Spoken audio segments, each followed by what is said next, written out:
Greetings, everyone. Thank you for joining us today. We are delighted to have Kathy Sweedler here with us. Some of you who are in the financial security community of practice or who've been around extension resources for a while may know Kathy from All My Money. And she is going to talk a little bit about that today, and also about Money Saves Week and about drawing in new audiences to extension programs. Kathy provides leadership in consumer economics programming in a 4-county area of Central Illinois, for working with individuals and families, and her emphasis is financial management. She graduated from University of California at Davis with a Bachelor of Science degree in home economics, as well as the teaching credential. And at University of Arizona, she earned her Master of Science degree in Family and Consumer Resources, specializing or emphasizing consumer education. She's an extension educator, and she provides individuals with research-based information to help them make positive changes in financial behaviors. Please join me in welcoming Kathy to our Financial Security for All Community of Practice webinar. Thank you for being here, Kathy. Thank you, Laura. I appreciate that intro. Let me go ahead and share my screen here, and we will get this started. Welcome, everybody who is joining us today. Let me just, one moment, we'll get this. There, that's more what I wanted you to see. Hopefully now you're all seeing my slide set, and we can go ahead and get this. Okay. All right. So let me just kind of give you a sense of where we're going and what I hope that we can accomplish in today's webinar. What I would like to do, as Laura said, is talk about 2 different areas that I feel are good program areas that you could bring into your own communities if you're looking for something new or for a way to maybe do a little bit more in the area of financial management. So I'll start out by talking about Money Smart Week. I've been involved with Money Smart Week for at least 10 years and now am acting as a liaison between USDA, NIFA, Cooperative Extension, and the Federal Reserve Bank of Chicago and their Money Smart Week program. So we'll start talking about kind of in that area, and then take a little break for questions, and then we're going to move on to talking about All My Money, which is a resource, a curriculum for limited resource audiences that we have developed here at University of Illinois Extension. I'm a co-author of that with 3 other colleagues, and I'd like to introduce what's new about it and talk about how you might be able to use it in your community as well. So as I said, we will take some breaks for questions, but don't wait necessarily for those breaks. Go ahead and put them up in the Q&A so we can see what's coming in. And also the chat is a great place for communication as well, especially if you want to share ideas or thoughts between the different people who are here on the webinar. I think that having that conversation in the chat can really add a lot into what people take away from the webinar. Then you don't have to listen to just my opinion on something. So don't hesitate to go ahead and use that. All right, before I really jump into my little bit here, I'd kind of like to know a little bit more about the people who are on the webinar today and what you know already about Money Smart Week. So we have a poll here, which I think Mark is going to send out, where I'd like to know, have you participated in Money Smart Week in previous years? And you can just say yes or no.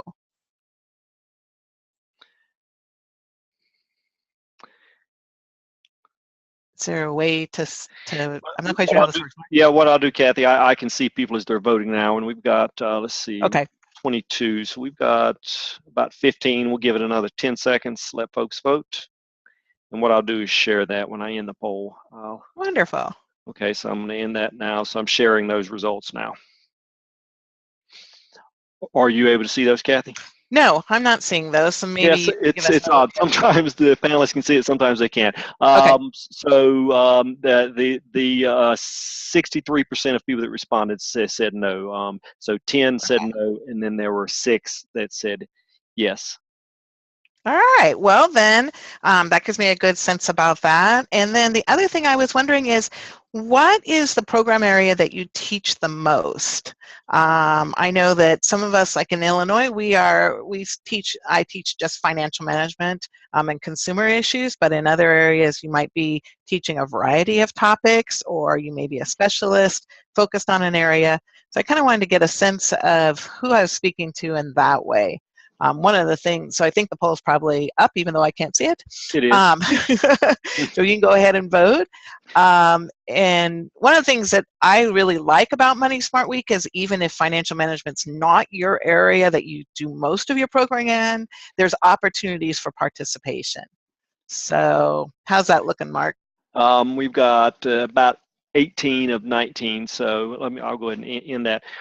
Kathy, before we move forward, I'm Sure. seeing some painted blocks on your screen. I'm thinking if you've got the chat up sort of over over your PowerPoint, I think that's probably showing up.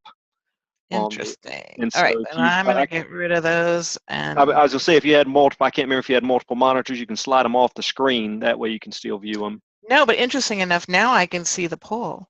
Okay, and that's sort of what so I'm going to end the poll now, and I'll share the results. Yeah, I apologize for that, but it was sort of blocking certain parts of your PowerPoint. Okay. Well, yeah, it wasn't actually behind it, but. So can you see the results? Yeah, so it looks like most people here are in the area of financial management, although we have a good number who teach mostly in nutrition as well as 4-H and youth development. So that, again, gives me a little bit of an idea. Thank you very much for participating in the poll. All right, now I have a question really quick before well, we'll just leave it that way, not see the chat. Okay. So I'll count on my moderators to help yell out if there's something in the chat or the questions that I need to respond to. Yes. All right, thank you. Okay, so let's go on to talk a little bit about Money Smart Week. Sounds like most of you know about it, but let me give a quick overview for those who are new to it. Money Smart Week is sponsored by the Federal Reserve Bank of Chicago. They provide support and structure to the programming, but it is up to people in local communities to really organize or host events. And so it has a nice local feel as well as this sort of national overview. They have 5 national partners right now working with the Federal Reserve Bank of Chicago, and USDA, NEFA, Cooperative Extension is one of those 5 national partners. So it definitely fits in with our mission. The other national partners include the American Library Association, the Financial Planning Association, the Certified Financial Planner Board, and the Consumer Financial Protection Bureau. So as you can see, we're in great company, and all those different national partners have a different way that they can help with this campaign. To my way of thinking, we are the natural people to be providing the educational component along with our partners, but this is what we do. We do financial education in a good quality way, and so I think it's a great place for us to be involved. Just to give you a little bit of overview of what happened last year, you can see from this infographic that it is a nationwide effort, although it started in the Chicago district area and started actually in Illinois, and it has spread across the nation. Last year, I believe that it was in every state, or maybe every but one state. So it really is across the nation. Lots of different events, lots of different partners, and always really high satisfaction with the programming that people attend. And as you can see, they do collect a little bit of evaluation data about that. If you're interested in knowing more about what happened nationally, there is a webinar just about that up on the moneysmartweek.org webinar, moneysmartweek.org/webinars. So you can learn more about what happened last year and a little bit more overview that way. It's really a very simple thing to become a part of. There are really only 2 major structural pieces that we need to make sure we fit into, and as Cooperative Extension staff, it's easy for us to do this. So one thing is that all workshops, seminars, and activities have to be educational in knowledge, okay, or in nature, so yes, that fits us. And then also, there's no sales pitches or commercial marketing allowed during the programming. So sometimes when we're partnering with somebody who might work in another industry, like in banking or financial services, we just have to make sure that they're aware of that They can, of course, identify who they are and what institution they're from, but they can't, for example, tell people, and now you should buy my product. So those are really the only two major limitations. And so within this framework, we have lots and lots of room to be creative, lots of different activity possibilities.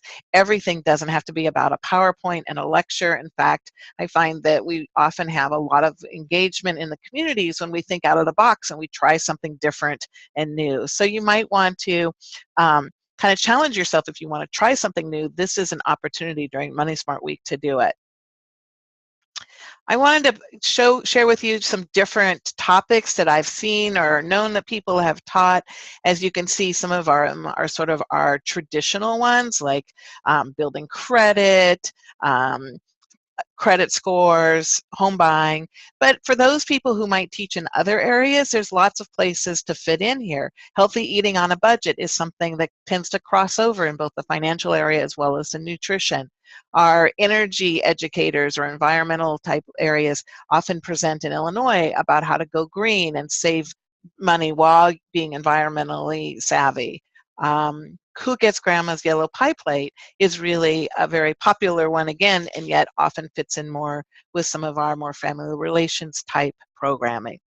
So I wanted to take a minute here to open up that chat box and have people kind of put some information in about what kind of programming have you seen that has allowed, in your areas, that's been different and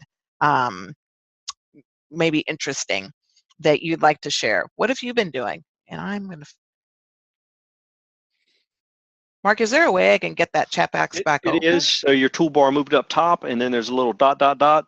Got it. Got it. Choose Thank that, you very then much. choose chat. So it's just sort of hiding out. Thank you.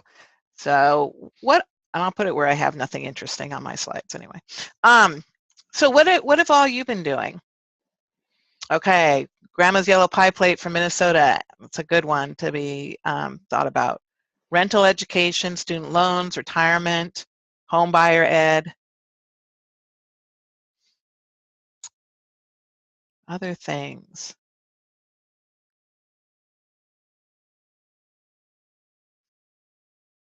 Reality store. Yeah, reality store. We have Welcome to the Real World, Bank On.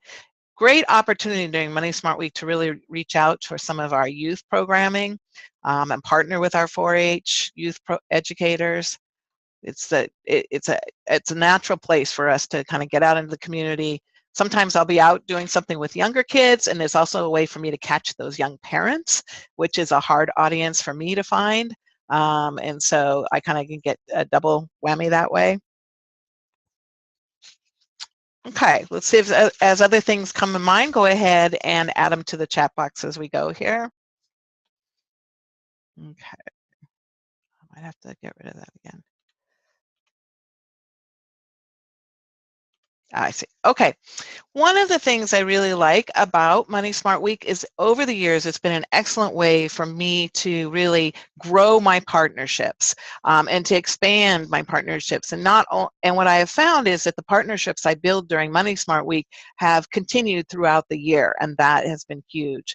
So for example, you may find that you can work with local banks and credit unions during Money Smart Week to offer programming or to plan events, and then they may continue. So for example, I have been working with a credit union in town that I got to know the people there through Money Smart Week, but now we're going into local schools at the 2nd and 3rd grade level and doing programming together, little short 20-minute lessons on money.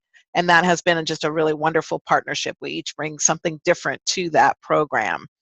Our local credit unions often offer a shred event where people can come and shred documents that have sensitive information. Well, last year, as you can see from the image here, we connected a financial fair with that shred event. All those people were showing up. We figured we might as well give them something else to do, and gave people an opportunity to go ahead and get out of their cars, walk around, talk to people, including extension, and we had a coin rubbing activity going on. The social service agencies typically are more than happy to have people come in and do programming for their clients during Money Smart Week. Our local Habitat for Humanities offers a series where every evening they have a different program, and they invite different partners from Money Smart Week locally to come in and present. It's for their clients, but they open it up to the public as well, so it has kind of a dual purpose there. Our libraries, as you remember, American Library Association is a national partner on this, and they are great hosts. As I'm sure many of you found out in your own programming, it's a great place to take programming to. They often have audiences that are following their events, and you know, kind of a natural place, especially for me anyway, in my rural communities. That's where all the action is happening, is in the libraries, and so that's a good place for me to try to be. Interesting enough, I've had a lot of trouble getting into workplaces. It seems to be that there's always a reason or a barrier about me coming in, but during Money Smart Week is a time where the door seems to be more open, and it's a way that I can get my foot into that door. So if you've been kind of thinking like, how do I get in for a lunch and learn, or how do I, do this? Somehow being able to say that I'm part of this national campaign from the Federal Reserve Bank of Chicago has been helpful to me. So that may be something that you find is helpful as well. Okay. If you're still kind of thinking, well, I'm just not sure how I can really get started on this, it seems like there's, what would be different that I could do? The Federal Reserve Bank of Chicago has been doing a really nice job of coming up with some turnkey programs that are available for people to just sort of pick up and go wherever you are locally. And so here's 4 examples: the Bike Bash, the Piggy Bank Pageant, Geocache for College Cash, and let me explain about that, and the online scavenger hunt. So the first 2 I think are pretty explanatory, but you can go to the website to learn more about them, and they have not only a description of the events, they have sample news releases, they kind of have best practices, so really nice in terms of being able to pick up and go. They also, the Geocache for College Cash, it's not really what I think of as geocache. But it is turned out to be a good event for a lot of different colleges. We've been doing it at our local community college. It's a series of posters that students can read the information on the poster. They each have a financial topic, and then using a QR code, they go and answer a question. And the nice thing about this is that there is a national prize, so you don't have to do fundraising necessarily for that prize. You can just market the fact that there is a big prize for it, and it's a good way to engage with students at different events and displays. Last year, the online scavenger hunt, we had a lot of fun with that at University of Illinois. Again, it goes through a smartphone app, and something that once you get people started on it, they can just go off and do it on their own. A lot of fun things that they do with that. This year, they're going to be targeting, I believe, mostly high school students with that, but stay tuned because more information will be coming out on that topic. Oh. Did I see a question come through that, or are we good? There is. Elizabeth Kitts says, wondering if anyone has done a book walk for MSW. For Money Smart Week. All right, that's a great question, Elizabeth. Maybe I'm not sure I know exactly what you mean by a book walk, but I find it very intriguing. So maybe you can give us a little bit more detail about that as well.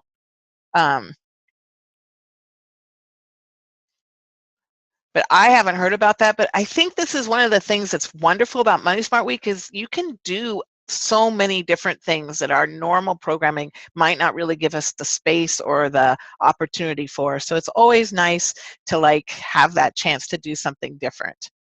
And then now I'd like you, while you're thinking about this, not just to think about what I've done, but in the chat box, what could you do that would be different? And who in your community would you like to partner with? And let's just see if we can get kind of a list going in the chat bar. That in itself can help us as we move forward. So we've got some other ideas here. Somebody had a program on financial responsibility through their district courts, a way for them to get rid of some of those fines. And looks like Elizabeth might give us a link maybe in the chat box.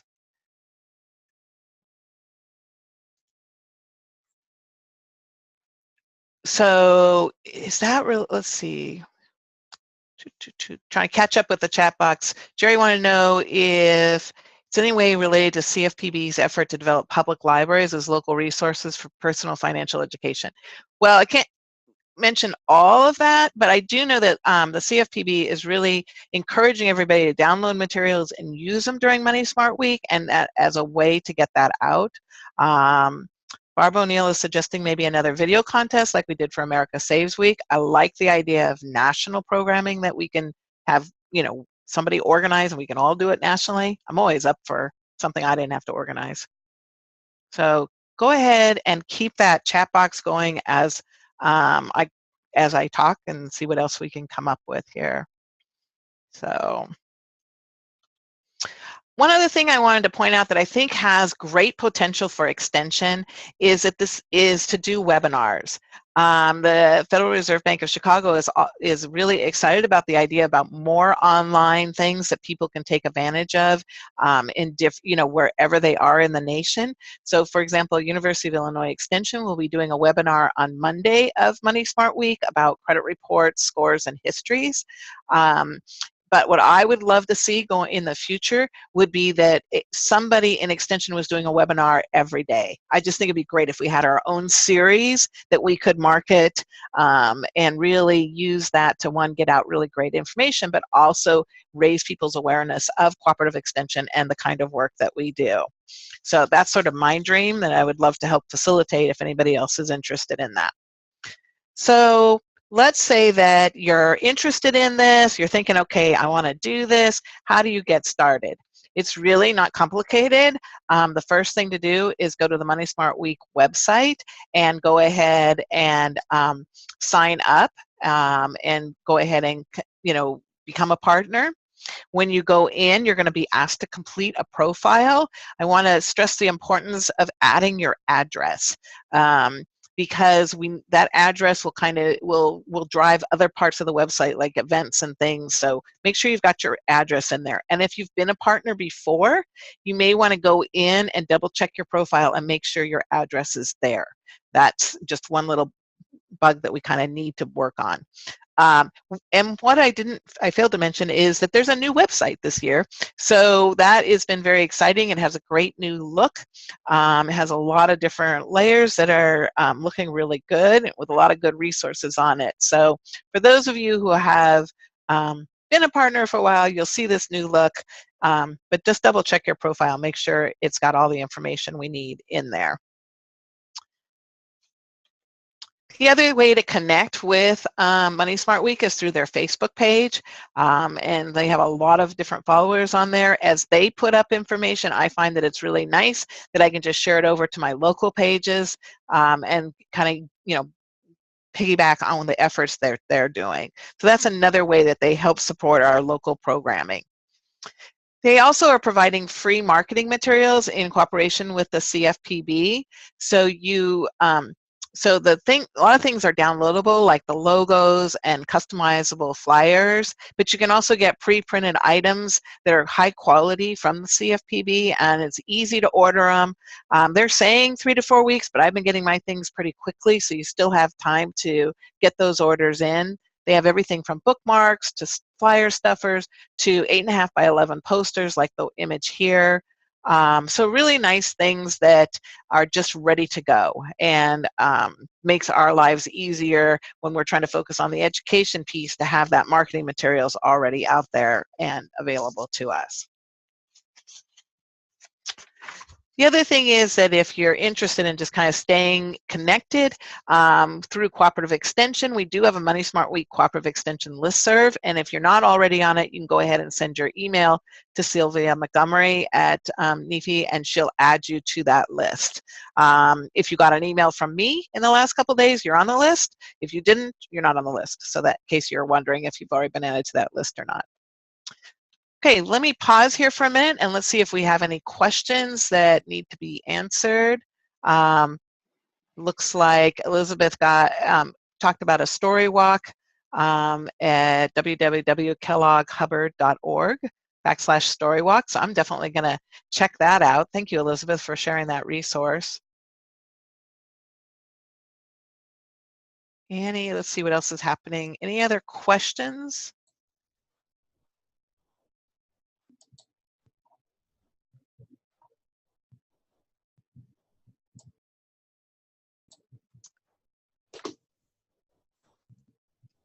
Okay, then think about your questions and keep putting things in the chat. I see that we've got some good conversations going on there. And I'll move on and we can come back to questions later too. So that's mainly what I wanted to tell you about Money Smart Week, that it is a national program that we are partnering nationally with. That is an easy thing to kind of jump in and do one program or get more involved and do multiple things. And it's a good way to kind of build those partnerships that are maybe a little different than who you typically work with. The other thing I just wanted to share too before I forget is that, interesting enough, even when I go to a place that I might go other times, like the library or somewhere to do a program, I seem to have different audiences. So the word trickles out differently than my normal marketing efforts. Because again, many people in the community and neighboring communities are promoting it at the same time. For example, one time I was at a library right on the Illinois border, and a woman came in and said she stopped by particularly to talk with me, but she had heard about it while she was in Indiana running errands earlier that day, but had heard that I would, on the radio, we'd cross over the borders, had that I was going to be in the Danville Library. So she came over specifically for that. So, and that was marketing I hadn't done, some other partner had done. So it does help get our name out there and give us a chance to have kind of a different feel for where things are just different people that show up and do things. I have a question, it looks like, from Lila that says, do people other than Illinois State also have access to financial management educational materials?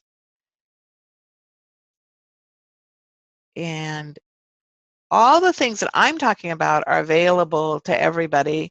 I'm not quite sure if you're looking for a particular program or something, if you can add that in, Lila, because then maybe we can help connect you with that. But all the things that I talked about from Money Smart Week are, most of those are available up on their website, those turnkey programming.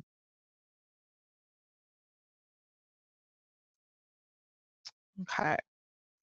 All right. Let's move on to another area, and that is the curriculum, All My Money, Change for the Better. And this is a real flip here. This is a very different thing. Money Smart Week is really this national program from the feds, and this one, All My Money, is a curriculum that's been developed by University of Illinois Extension. So I really feel like I'm switching hats here.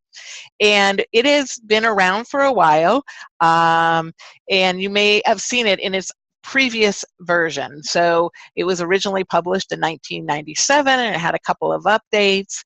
And it's designed for limited resource audiences. It's a train the trainer material. The philosophy of it since the very beginning, oops, my slides are moving.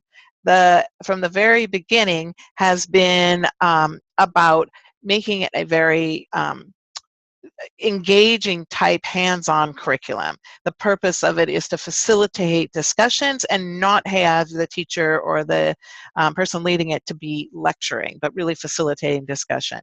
So before we go too much further with the discussion about the newly revised version, I was curious, have people ever used or heard of All My Money? Because again, that'll kind of change what I say here. So let's see if we get if the poll is launched. I'm not quite sure if I've blocked it again. It's launched now. Okay. Okay, we've got about 17 to 23 who voted. We'll give it another 10, 20 seconds.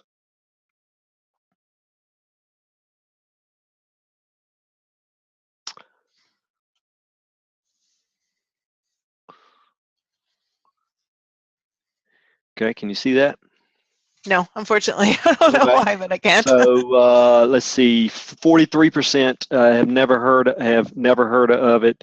33% no, they've never used it, but they have heard of it, and then only 5% or only 5 or 24% have used it. All right. Okay. Well, I'm glad I asked that question, so that's good. Thank you, everybody, for responding to that, and thank you, Mark, for the help there.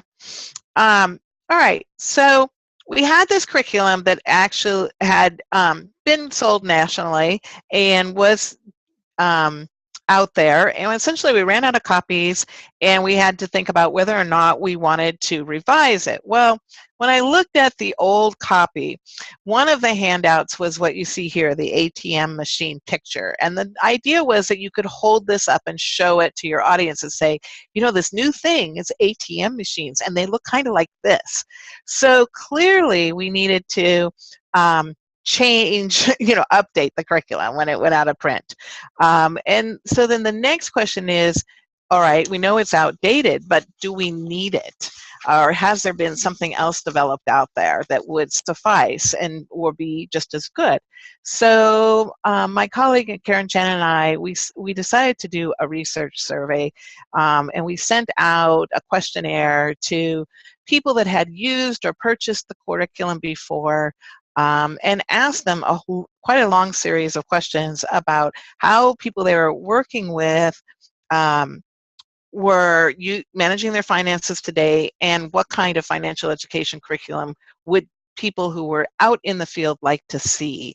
And we had a good response from that told us that, number one, there was a lot of interest in having a new curriculum and having it revised. As you can see from this slide, we got most of our responses came from social service agencies, although we also had a lot of representation from other people.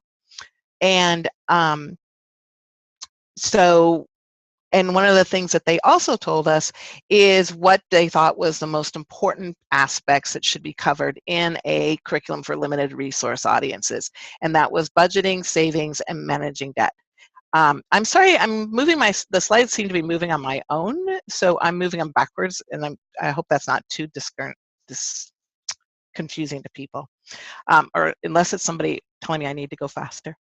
But anyway, so those were the areas that people felt that should really be covered.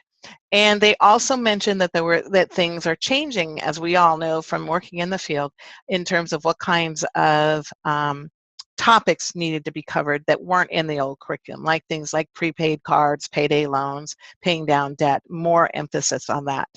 So after having thought about that, I know what's up.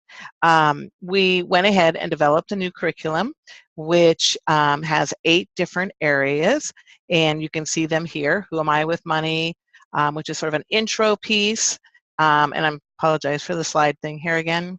It's a nice intro piece, Who Am I with Money, because it gets people thinking about their money personality and how they choose to use money and their values. We have an emphasis on money services, so helping people evaluate where they want to do things like pay for bills, whether they want to have a financial account, whether they want to use a payday loan, those types of things. We don't tell them what to do, but we give them a way to evaluate the costs and the benefits. Okay. One of the things that we decided to do was add a whole lesson on savings.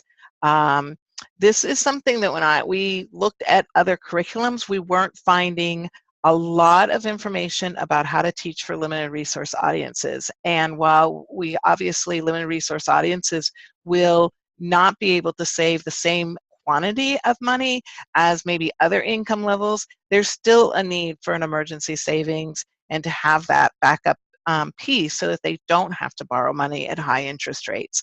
And so we added a whole lesson on that topic. Again, as you can see from this, we try to keep it kind of fun and interactive. So the fun, we use cats all the way through to make it a little bit lighthearted and to take some of that yuck factor about teaching about money and thinking about money out of the curriculum. Some of us who work in personal finance, we kind of like money. We think it's cool. Well, most people don't. Most people find that money causes tension. And so we really wanted something that would help alleviate that. We also use a lot of hands-on materials. Like in this picture, you can see we have beads that we use to talk about compounding interest and what that looks like over time. Okay, we have 3 lessons on credit that really focus. We felt that there was just a lot to talk about in this area, that it's a big deal for a lot of people. And so we talk about the cost of credit. We talk about what happens when you don't pay your bills. What is the process of that? And also how to build up a good, solid credit history and report. So those are kind of the focus of the 3 lessons. When you get the curriculum, it actually comes in a resource box, like up in the left-hand side, and in the box are lots of different hands-on materials. These are just a few of them. Again, what we're trying to do when we're teaching with this curriculum is give ways for people to engage with it so that they can almost teach themselves and they share information with each other. When I'm teaching it, I'm facilitating the conversation. I'm helping people when there's something they don't understand and we need to clarify it. If poor or uninformed information is given out, then I can kind of correct that. But it's all about getting people to talk with each other and to kind of discover what is important to them about finances and how do they want to apply it into their lives. One of the things that's a little different about this revision or this version versus the past is that when you order it, it does not come with a printed curriculum, nor does it come with a binder. We found that the binders were getting broken in shipping anyway, so we didn't want to do that. But it also, so what you get instead of is a USB drive, and all the materials are available on there in PDF format. And that's really, I think, kind of nice, because then when you want to print something, you can just go right to that material and print it. All right, looks like we're having quite a bit of conversation going on in the chat box. So I'm going to pause so we can kind of see if there's questions happening here. And I'm going to get to how to order it. Thank you, Lila, for asking that. So we'll be getting to that really quick here. And then the other piece, let's see what we've got in chat going on. Kathy, this is Laura. Yeah. Everyone, hi. I put the link to the University of Illinois website for All My Money in there, and it has quite a bit of the information that's been requested in the chat can be found at that link. But you may want to go ahead and highlight for them, Kathy, where exactly they need to go to obtain the curriculum. Okay, I will be doing that in just 1 second. So, but that's great. I'm glad to have that interest. And Jerry, you asked, is there anything in All My Money about pay cards? And we do talk about pay cards and talk about the fees that may or may not be associated with them, and ask people to kind of think about when is it an advantage to have a pay card and when is it an advantage to use a financial service like a checking account. So again, not to tell people necessarily what to do, but just to have them think through what's working for me and what are my other choices. A lot of people don't know. I was teaching this recently at a domestic abuse shelter, and the topic was savings, and we were just chatting beforehand. It really got started, and one woman turned to another woman and said, so what is a savings account? I just keep hearing that term, but I have no idea what anybody's talking about. Well, I was able to just step back and let the other woman answer the question, and it was wonderful that we even had that question come up, I thought, and be able to have this conversation around it. So it does allow us to have these conversations in places that we might not otherwise. So that kind of leads a little bit into my next question is, who do you all think would be the best? Where would you teach this? If you had this curriculum in hand, where would you go to teach it, or who would you be targeting? And maybe people can put some ideas up in the chat box.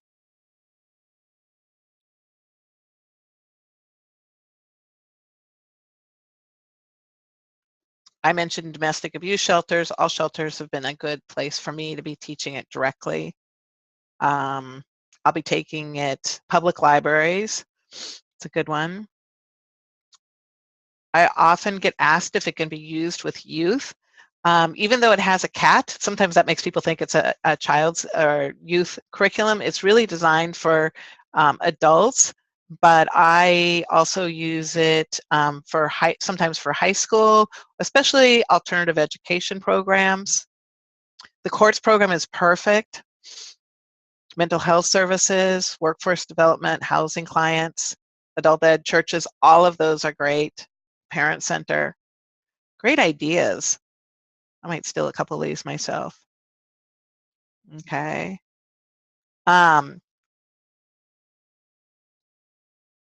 One of the things I want to mention is that there's two different ways that as an educator I use this material. One, I use it for direct teaching. When I go to a place and I'm teaching people who are interested in that topic. But then also it can be used where I will be holding trainings where I will train people in my community how to use the curriculum. It is designed as a train the trainer, and so it is really something that you other people can pick up and use as well. So let me kind of move on to that part a little bit. Let y'all do the chat box. I wanted to show you a couple of pieces that we've built into the curriculum that I think make it a little bit easier to teach. Number one, we have a lesson guide that for each lesson that shows it's kind of like a chart, a little bigger than what shows here. It goes further to the across the page, but it shows the different activities, the objective, the method, and then it also talks about the materials that you need, so you have those handy. We have gone ahead and marked if you're doing a 60-minute activity, and the time is part of this chart too, you can't see, sorry. But if you have 60 minutes, which pieces we as authors thought would fit in the best. But sometimes you only have 30 minutes, or you know that you've got a group that's really going to want to spend a lot of time and talk a lot. Then we've also, with the half circle, marked those that if you only have 30 minutes, in our opinion, that would be the first ones to pick up and use. But it's very flexible. You can pick things from different lessons and use them together. You can teach one lesson, you can teach them all.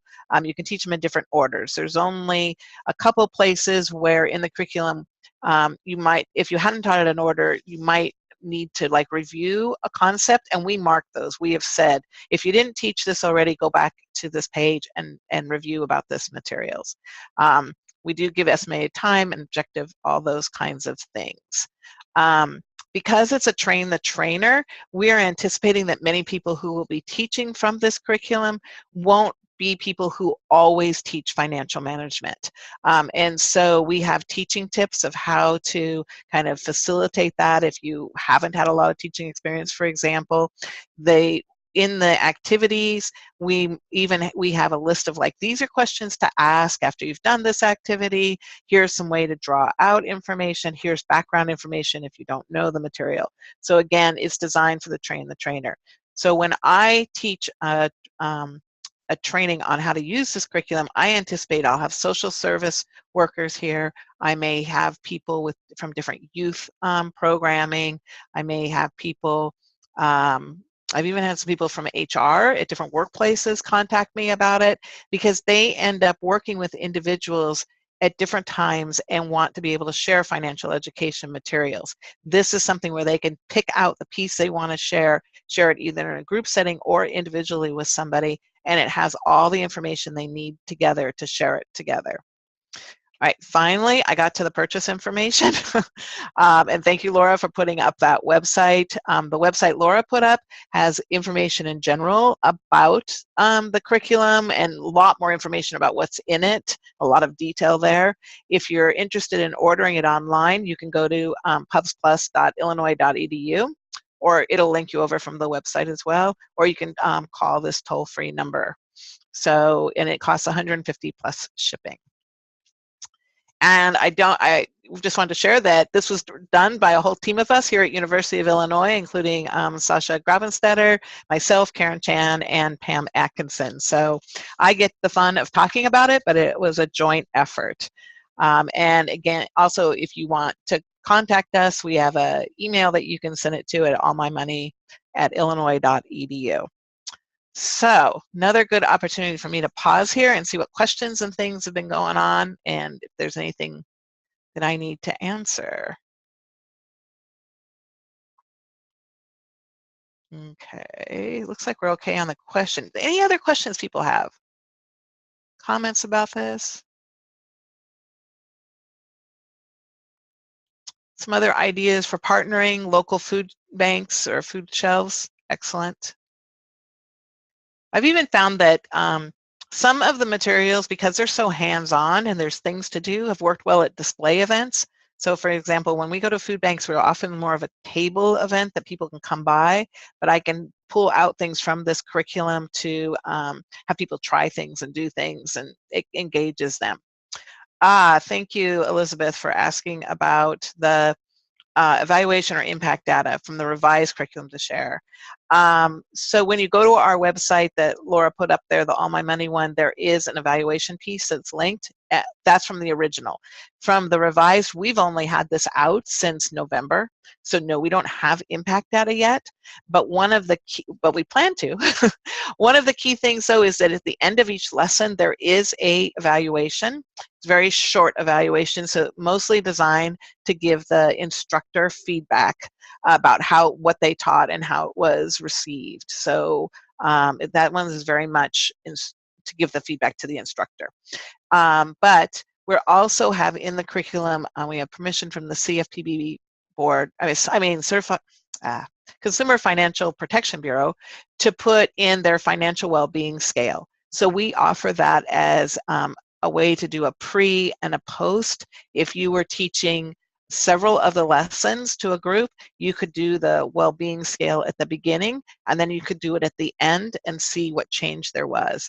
And that will hopefully plug into the national collection of that data, and we'll be able to see how this curriculum works compared to other curriculums in the nation in terms of improving people's financial well-being. So I'm very excited to see how that works. But at this point, we don't have impact data from the revised curriculum. Too soon. Other questions or thoughts?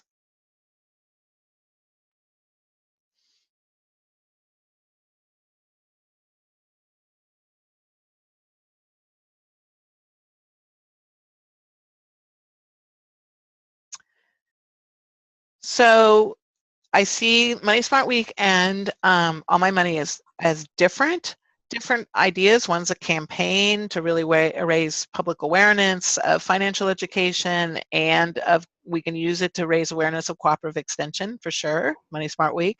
All My Money I've really liked because it allows me to pick up and use different materials with limited resource audiences and engage them.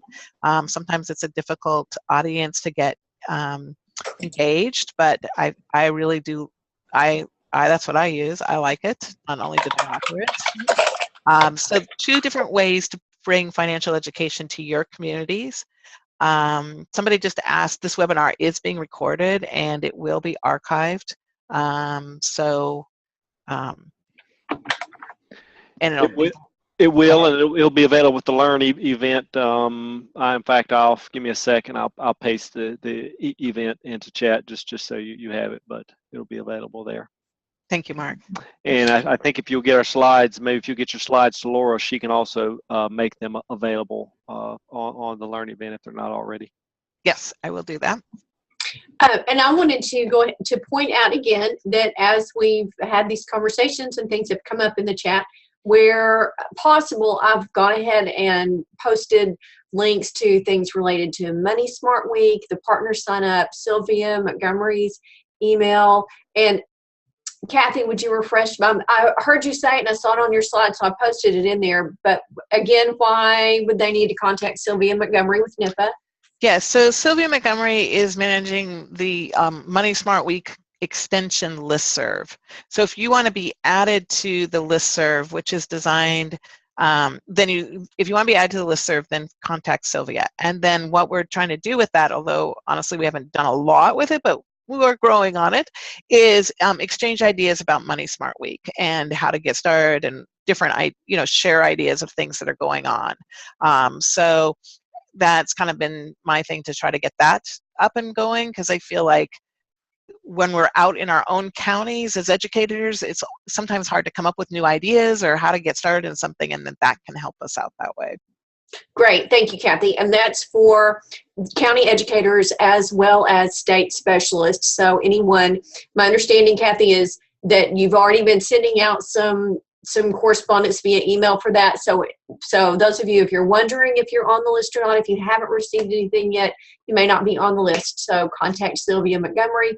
I've posted the link for the Consumer Financial Protection Bureau customizable resources that Kathy mentioned, and also posted links to All My Money, the website from University of Illinois where you can take a look at the materials, and also that pubs order link that Kathy referenced is the place where you go if you want to purchase the All My Money curriculum. Any final questions or comments before we wrap up today? Looks like there might be something in the Q&A. Yeah.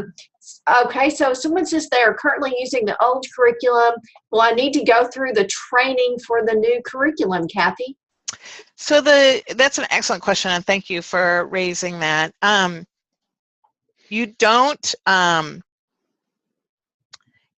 have to go through the training to buy the curriculum.